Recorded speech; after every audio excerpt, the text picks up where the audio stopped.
Welcome to January 7th, 2026 Live on Purpose live stream. Thanks for joining us. I'm glad you're here. I'm James M. Rink, your coach on purpose, coming to you from Nashville, Tennessee, where it is a beautiful spring day for an early winter. It's like almost 70 degrees out. It's sunny, it's beautiful. I'm going to get a walk in the park, which I'm thrilled to be. I hope you're having a great day as we're kicking off the first week in January of a new year, back to the work week, the full work week. And we always like to invite a group of entrepreneurs, business leaders, solopreneurs, entrepreneurs, business leaders join us for a Live on Purpose live stream. This is a community of like-minded people, business professionals that want to live their life for a greater good, a purpose beyond just profitability. The good thing is that always builds new opportunities for you, as well as the people that you want to serve for a greater good, who you want to be of value with. I want to start with a short little story that happened yesterday. It's a confession. Maybe you're like me in 2026. I opened my computer trying to get something done with intention, focus, and as I was staring at my computer, I absolutely forgot what I intended to be doing. I'm just rushing, busy, overlooked, quickly saw all the tabs in my computer, and I realized I had too many things on my desktop working and nothing that was really getting done productively. That's 2026. Overworked, overwhelmed, just with too much going on for my own good.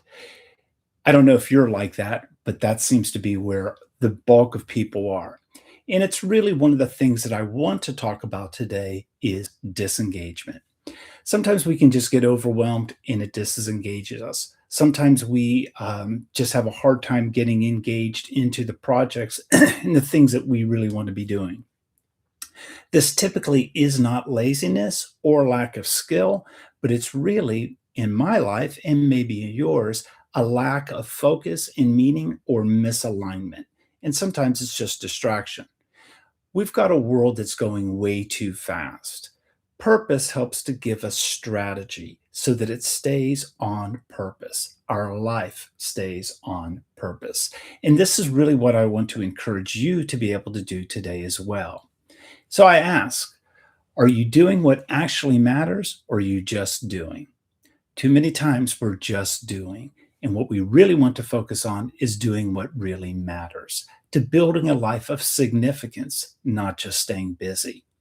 And I always want to invite people in the chat. Feel free to comment down below, because this is an ongoing conversation that we can have to help you overcome some challenges, give you some tips to be able to fully have a purpose strategy that you're living every day.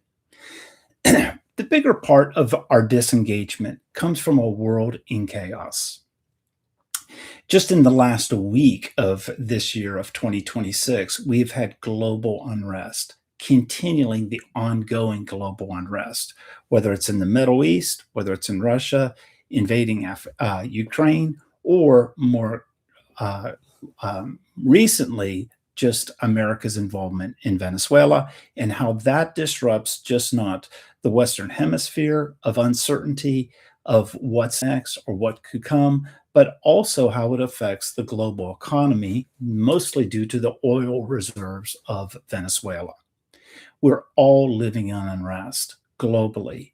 We've been living this way for years. It affects our affordability. Now we have AI disruptions, and it's creating burnout and uncertainty and disengagement for humanity, individuals just like you and me. These aren't necessarily your choices, but these are the cards that you've been dealt living in the times that you're living in. There's a great book, two of which that Neil Howe has been the author of. The first book came out in the 90s called The Fourth Turning, and then 2 years ago came out with the book The Fourth Turning is Here. Neil is a brilliant research scientist about global issues. And he's been able to document in both of his books that our world goes through 4 turnings or 4 seasons every 80 to 100 years: spring, summer, fall, winter. Winter is the 4th turning. It's always dark and disruptive. In the 1990s, Neil predicted that we have a fourth turning, a winter season that will be coming around 2010. In his second book, The Fourth Turning is Here, he realized no, the fourth turning actually began in 2008 with the banking collapse of global real estate, mostly due over leveraged real estate loans in the banking system in America that affected global economies. Neil also was able to give the strategy of the last fourth turning, the last winter season was in 1929 in the collapse of the real estate of I'm not the real estate of Wall Street and forced us into the Great Depression. And like he was able to document that we didn't get out of that dark season from that started in 1929 until the end of World War II and when America and its allies won the world wars, which set a new world order for a spring season, mostly in the 50s and going into the 60s, in really the birth of the baby boom generation. This is the world of chaos we're in, very much like the Great Depression and World War II. And it'll always come out of ending that season with a united sense of purpose, whoever the victors are.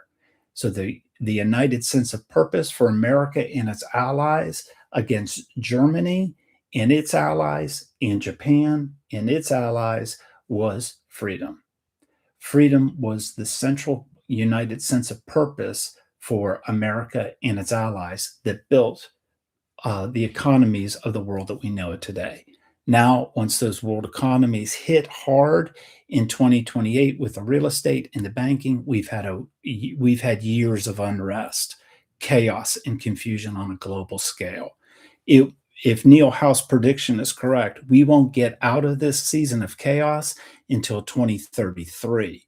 And in 2033, in that same season, we'll have a new spring season, but it will all be jaded by what we're developing now in technology of quantitative AI. It's AI 100 times faster than the AI that we know it today, which will just create more momentum for whoever the victors are. So the purpose of this strategy and mindset is understanding why we're disengaged. It's not that our employees are frustrated or angry or they're just overwhelmed.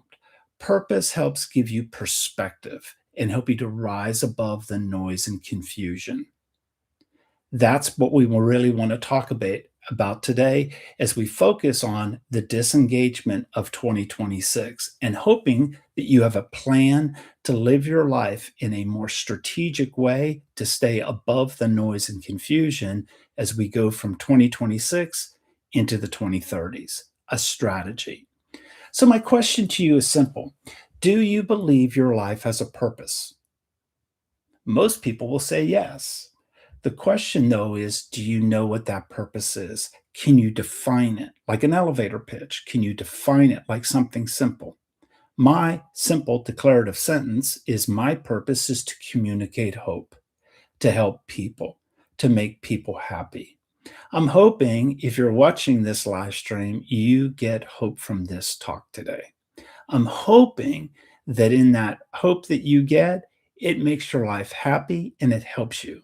It pushes you further to your dreams and your calling and who you want to serve for a greater good of humanity. So, let me tell you a little bit about my story and my search of purpose and why this is so personal for me. Early in my life, I got forced down to a hard challenge in pain in my life. It was around the death of my older brother, Kevin, when I was 14 years old. It forced me to ask the questions, why am I here? Why am I alive? The reasons why this were so prevalent to me is my brother died of a rare muscular dystrophy disease, a disease type, mostly of MDA, the Muscular Dystrophy Association, which has many different disease types. Duchenne muscular dystrophy typically happens in boys. And if one boy in the family has it, his brother does too, statistically. I should have this disease and I do not. It's been in my family ever since. because females can become carriers, which happened to my sister and her son, AJ, who's now in his 30s, AJ's sister, my niece Jade, and her son, Jackson. It's a deadly disease, and it's a hard disease to deal with. My brother was dying of Duchenne muscular dystrophy when I was 14 years old. My father told me a story one day as he was visiting my brother at the hospital. Kevin said that he felt caught. He was caught in a tug of war match between God calling him home and the prayers of his family and friends trying to keep him here on earth. And my dad said Kevin feels caught, but he feels called that it's time for God to call him to heaven. Very hard conversation for a father to have with a 14-year-old boy. And I knew that if there was a tug of war match, I was the anchor on that rope because I was praying and hoping for my brother to be healed or get through this medical issue so that he was alive. Kevin was my best friend, and he was dying a slow, punishing death. In my evening prayers, I remember looking over an empty bed in my bedroom and seeing that my brother wasn't there, knowing that he was in a hospital dying. And I said my simple prayer, God, heal Kevin, bring Kevin home. And that night I had a little impression.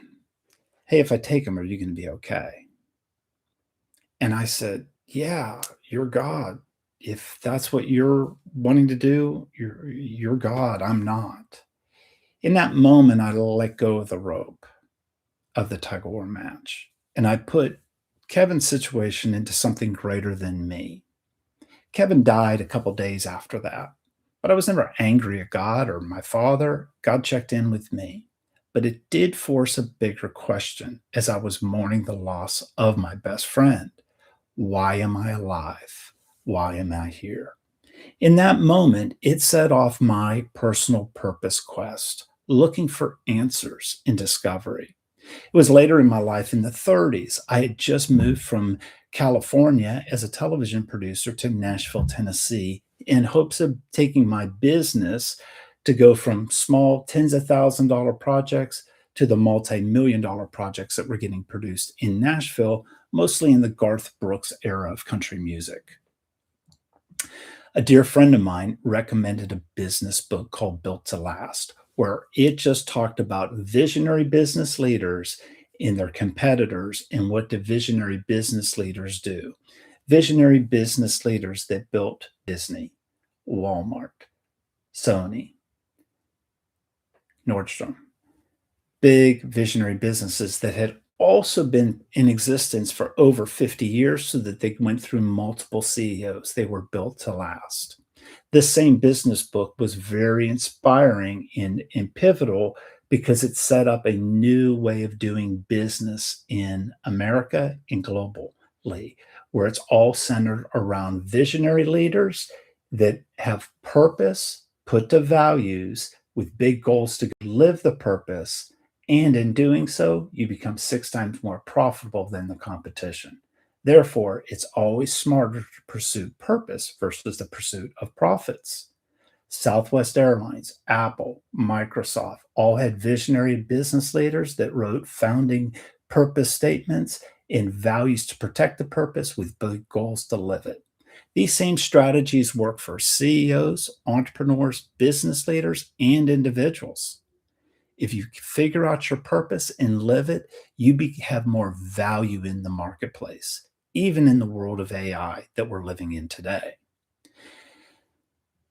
So, Built to Last also is able to help document what did these visionary business leaders do to pursue purpose and protect their values and to live it in big, bold ways during the Great Depression.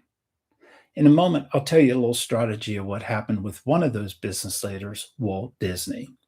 But my question to you is this: when has been a season of time when you had to ask, why am I here? Why do I exist? Many of us have gone through COVID and got forced into that situation where we were seeing life and death on a daily basis. Why am I here? All of us have survived COVID. Why are we here? What's the purpose of life? These are the questions that really draw on what matters to you. Life and death, a reason for existence. It's part of our life and legacy. So the number one disengagement in America and in business right now is disengagement. This is our biggest challenge in the workplace. It's costing our businesses $9 trillion globally, $1 trillion in America. For you, a business leader in your company, that can easily range from $50 to $50,000 a year per employee, depending on what your salary is range is for your employees. The challenge is it's deadly and it's quiet. You don't always know what other people are going through in their disengagement challenges. Walt Disney, when he was in his 20s, wrote The Purpose of Disney, which is to make people happy. Three simple words that made trillions of dollars for the Disney Corporation and its shareholders. Walt was also partnered with his older brother, Roy. When Walt was 22, he founded Disney. And then in 1929, he was roughly 27 years old, and the Great Depression hit. He knew his staff were depressed. He knew they were losing their friends' lives, money, investments, everything went away. But he did something very strategic. He decided to take his people and his team and really create a culture of purpose of making people happy. He and his brother Roy intentionally made their teammates happy with the intention that they were going to create happy products to help create happiness to a depressed society. Very, very strategic. At that time, they were mostly doing shorts. Their employees were maybe under 1,000 employees. So it still really would be more of a medium-sized company. And they were producing these short Mickey Mouse shorts that get released in the theater chains. But they were taking all of the resources of those profits and they were reinvesting into a brand new genre, a new product. What was basically a full-length feature animated film. So no longer just doing 2 to 3 minute, 7-minute short films. They were doing a 90-minute story and were able to release it theatrically.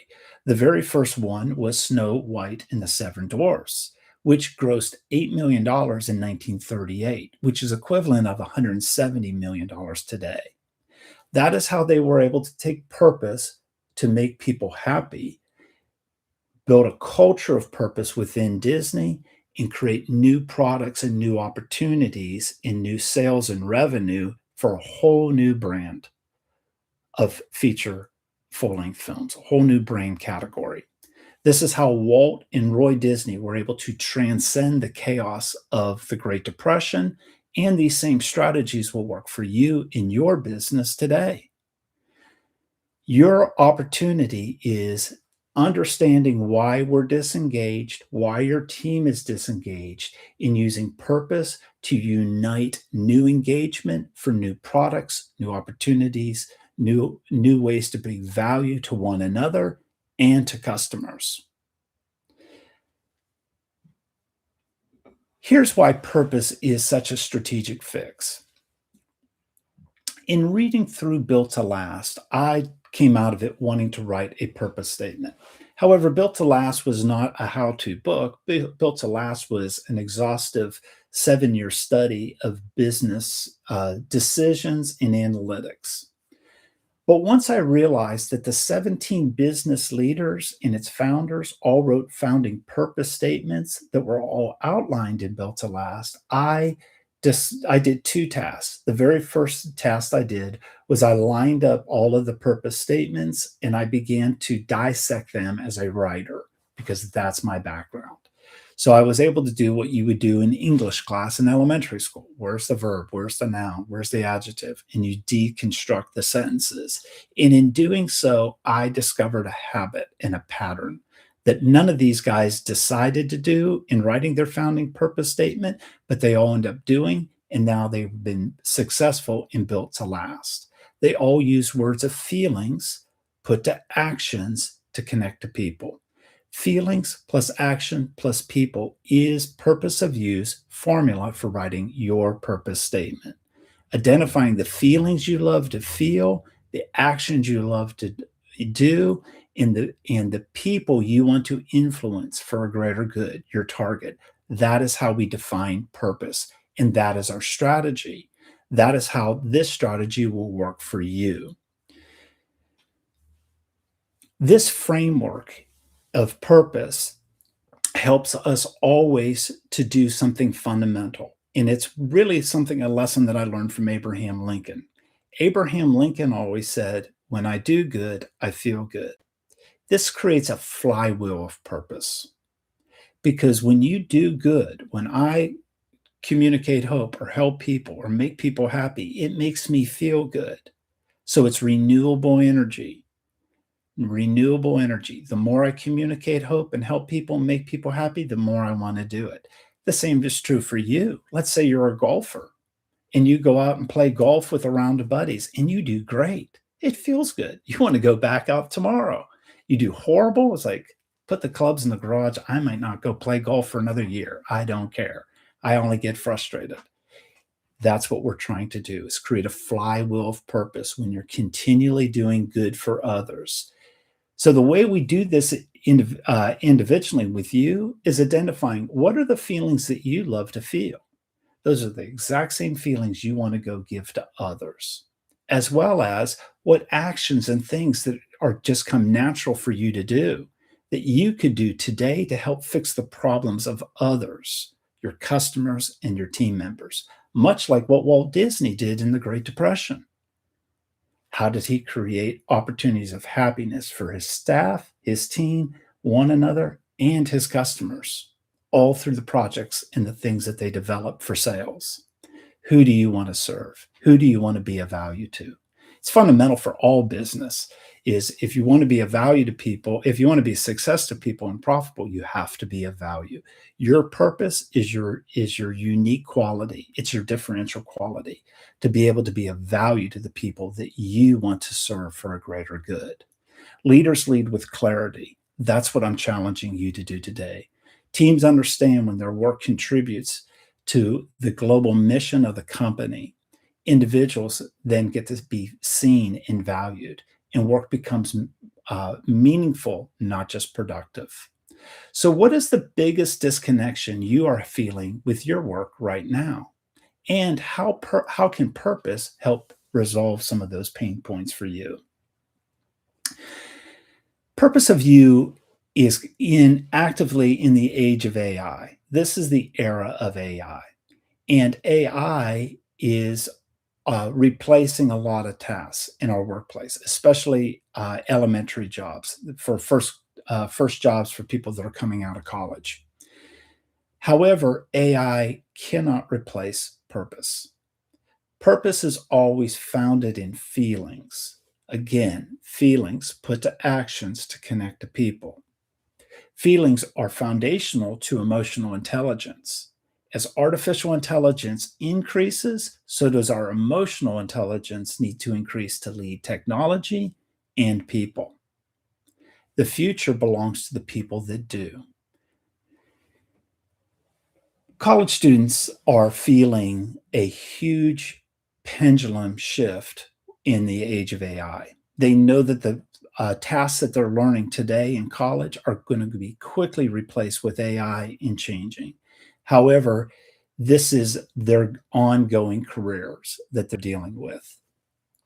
In 2025, I created Purpose NIL, mostly dealing with student athletes to define their life's purpose, to build NIL branding opportunities so that if they can take their personal purpose to build their NIL brand, they can align it with like minded sponsors to build the sponsor's mission. These same strategies work for business teams today so that individual purpose works for the CEO and as well as everybody on the team that'll help build the mission of the company. We're all focused on serving one another and our customers for the greater good of the business and the value that the business's mission is there to serve. Feelings plus actions plus people equal purpose, corporately as well as purpose, as well as individually. So, Purpose NIL is part of our weekly podcast that I always encourage people to subscribe to our YouTube channel just to follow, as we follow many different college athletes as they're figuring out their personal brand to build their NIL on and off the field and for a life after college. And what's really exciting is when you discover how an athlete is figuring out their personal purpose, how they can take their purpose to their athletic team to make them more valuable to their team. It's transformational, and it's a great way to teach purpose entrepreneurship to college students and to be of value to you as well. These same strategies work for college students as well as CEOs and people that work for themselves, like realtors, contractors, and anybody else that's out in the marketplace actively on a daily basis to connect to people. It's always, again, getting in line with the flywheel of purpose that we talked about earlier. When you do good, you feel good. And that is value to yourself as well as value to the people that you want to serve for a greater good. We try to build strategies and help you to do this on a daily basis. This will help improve the disengaged to become engaged, and will reduce the overwhelmed uncertainties of the time, building confidence and clarity, a true north guide to the dreams of your employees and you. This engagement helps build future leaders in a new way into a world of unknown that we're headed into. So, what would you change in your daily decisions filtered through purpose rather than through the urgency of the time? This is the vision that we're talking about for you. Purpose of You in 2026 is creating new purpose path journeys for you and your business that you can discover more at purposeofyou.com. These are leadership and founder cohorts where we are building a community of like-minded people. Purpose-based personal branding, so that as a CEO and as a influencer or as a realtor, you're always communicating your personal brand founded on your purpose to help build a new community for yourself, your customer, and your team. It's a great way for you as a business leader to recruit other like-minded people, because purpose always engages with other people. They feel what you feel, and they lead by your example because they know it's what empowers them to live their life on purpose in a bigger way. So, I want to close with just a short story of something that I learned about myself through watching a television program last night. I was watching CBS News on, it was one of their morning shows, CBS Mornings, I think they call it. Gail King was interviewing Blake Mycoskie, the founder of Tom Shoes. Tom Shoes is known for its brand that it always, for every shoe you buy, you get one pair, and we get to give a pair away to a person in a third world country, person in need that doesn't have shoes.